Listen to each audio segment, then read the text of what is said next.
বন্ধুরা, এটা তো এই ফলটা সবাই চেনো, এটা আমলকি। এই আমলকিটা অনেকে ভাতের মধ্যে সিদ্ধ দিয়ে খায়, অনেকে পিস পিস করে কেটে খায়। তো আমি এটাকে ঘষে খাই। তো দেখো, আমি এখন এটাকে ঘষে নেব।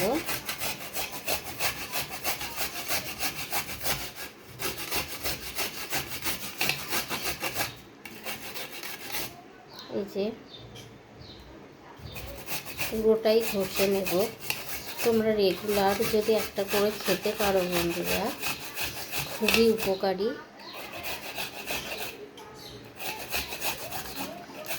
এটা তোমাদের চুল ভালো হবে,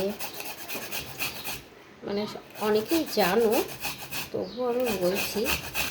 তো রেগুলার তুমি যদি একটা করে খেতে পারো খুবই ভালো হয়। এই দেখো, এটাকে পুরো ঘষে নিয়েছি।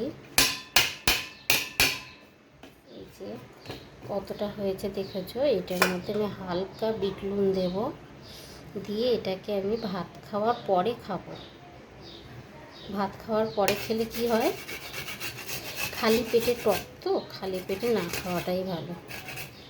খাওয়া দাওয়ার পরে এটাকে তোমরা নিয়মিত একটা করে খাও, যতদিন আমলকি পাওয়া যায়।